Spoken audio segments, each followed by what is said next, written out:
आवाज की दुनिया के दोस्तों, कल जो मैं आपको बता रहा था कि डॉक्टर इस तरीके से लड़की को और लड़की की सास को, उसके ससुर को और लड़की के पति को इस तरीके से भ्रम में डाल के डर दिखाते हैं कि अगर सीजर नहीं करवाया तो लड़की को बचाना मुश्किल और बच्चे को बचाना और ही ज़्यादा मुश्किल है। इमीडिएट इसकी सर्जरी करनी पड़ेगी।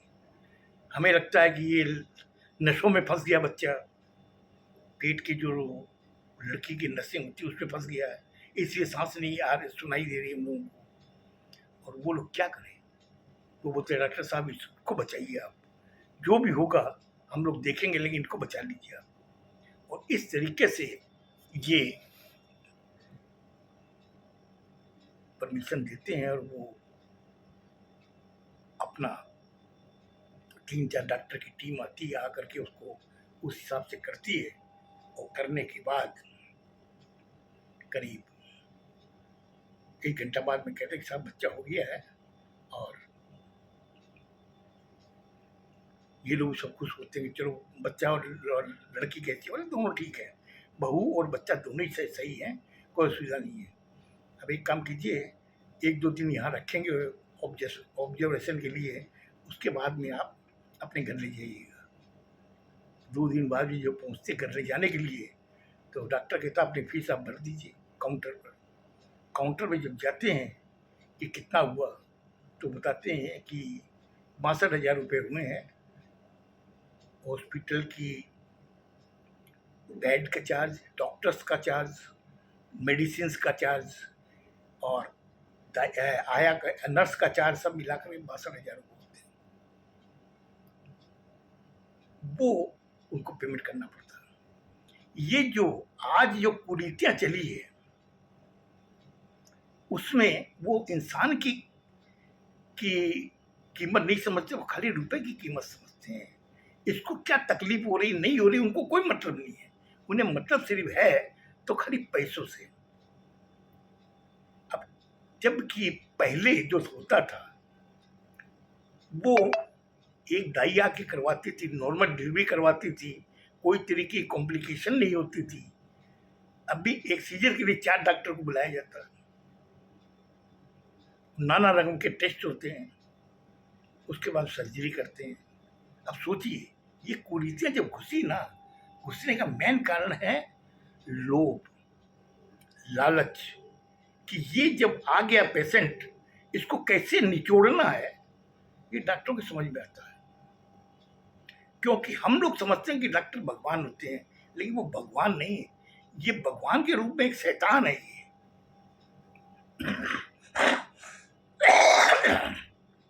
ये चीज तो खैर मैं यही बता खत्म करता हूं। और कुरीतियां सुनिए, जब लड़की गर्भ धारण करती है, उस समय जब उसके बच्चा होता है, तो बच्चा पैदा नहीं होता है, उस समय एक नई माँ भी पैदा होती है। उस लड़की को मालूम नहीं है कि उसके बच्चा हुआ है, और जब उसको होश आता तो बताते हैं कि आप माँ बन गई हैं। अब आप सोचिए, उस लड़की का एक नया जन्म होता है वो माँ के रूप में।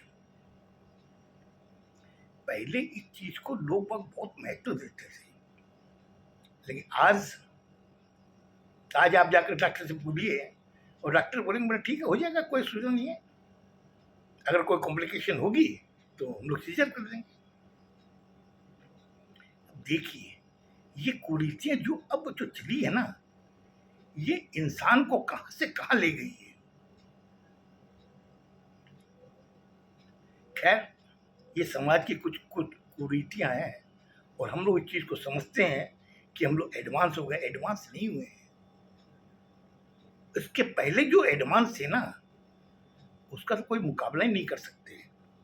आज ठीक है, नई नई मशीनें आ गई हैं, टेस्ट भी जल्दी होने लगे हैं, और इकोबायोग्राफी, कई तरीके के साधन हो गए हैं जो मशीनों में दीजिए और विद इन सेकेंड और विद इन मिनट आपका रिजल्ट आ जाता है। लेकिन पहले जो वैद्य थे वो क्या करते थे, वो नाड़ी देख करके इंसान का हाथ पकड़ते, उसकी नाड़ी को वो हाथ लगा करके देखते थे, वो देख के बता देते थे कि इस आदमी में ये बीमारी है, उसका सही आयुर्वेदिक औषधि से उसका इलाज करते थे, और वो इंसान पूरी उम्र लेके मरते थे। आज आज जितने ये एडवांस हुए हैं ना, उनको खुद को पता नहीं है कि वो कितने से साल जिएंगे।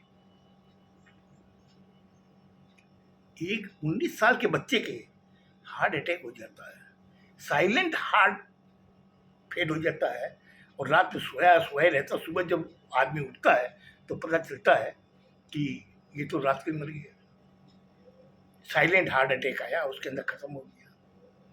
ये जो कुरीतियां घुसी है ना, उसी का नतीजा है। कुरीतियों में लोभ, लालच, ये जो चीज है। हम लोगों का खान पान देख लीजिए, पहले हम लोग जो थे उनका खान पान बहुत अच्छा था, सेहत अच्छी रहती थी, फिजिकल एक्सरसाइज होती थी हम लोगों की, कोई भी चीज़ अगर जरूरत पड़ती थी हम लोग खुद बाजार जाते थे, जाकर लेके आते थे। आजकल वो चीज़ नहीं है। आजकल तो ये मोबाइल जो है ना, ये अलाउद्दीन का चिराग है। इस पर आप खोलिए, कोई भी चीज़ मंगवानी है उनको ऑर्डर कर दीजिए, विद इन 15 मिनट्स आपके घर में आ जाएगी। इसीलिए मैं कहता हूँ ये अलाउद्दीन का चिराग है।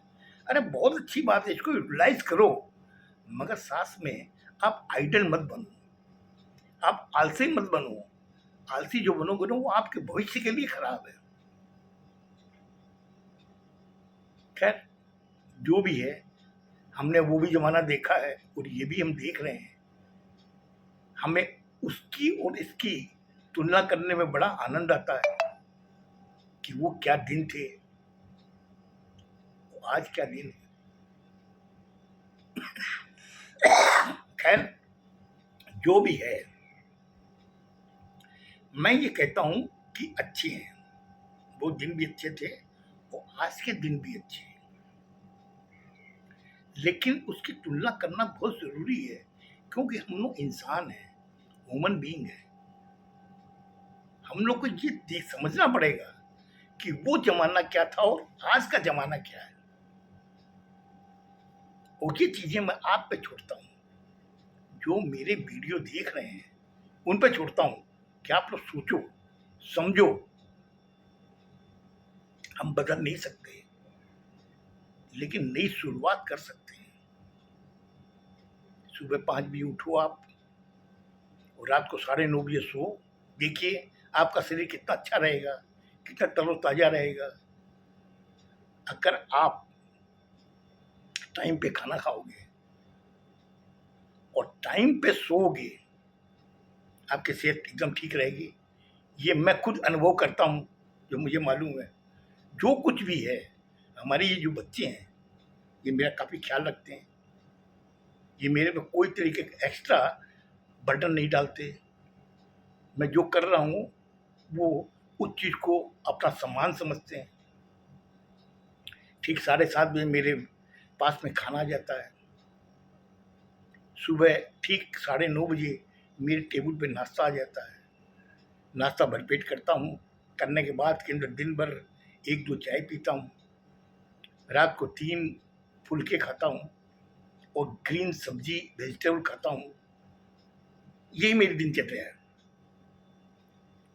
और मेरे हिसाब से मैं अपना शरीर के अंदर जो अनुभव करता हूँ, मुझे कोई तरीके की तकलीफ नहीं है।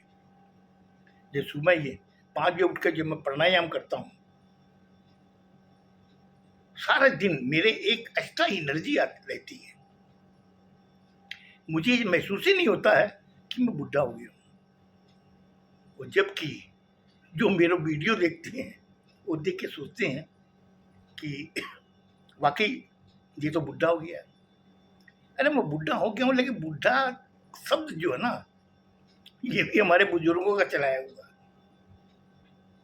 यहाँ तो बुढ़ा कहते हैं, वहाँ डेढ़ कहते हैं। ये डेढ़ घर में पड़ा रहता है, लेकिन उस डेढ़ के अंदर जो अपनत्व है, बुढ़े में वो अपनत्व नहीं है।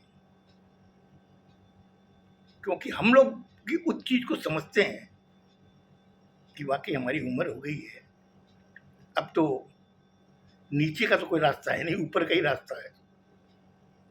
और किस समय ईश्वर हमारी फरियाद सुनेगा, हमें अपने पास बुला लेगा, ये कोई नहीं जानता।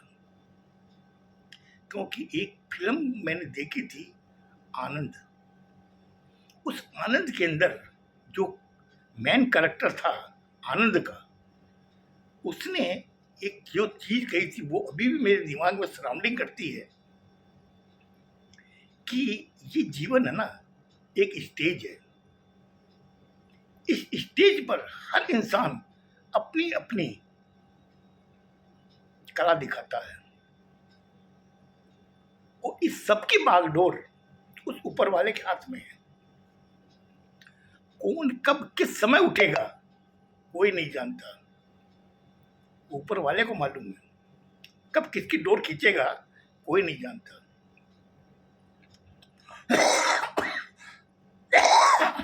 तो वो चीज अभी भी मेरे दिमाग में सराउंडिंग करती है। लिखने वाले ने कितनी चीज लिखी है कि जीवन एक स्टेज है।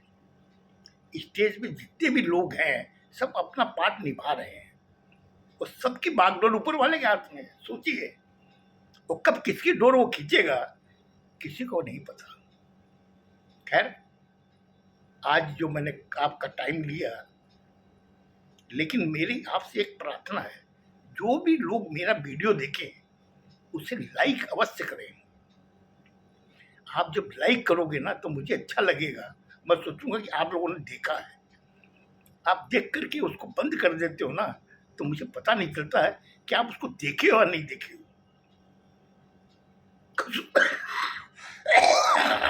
खुश रहो, स्वस्थ रहो, धन्यवाद।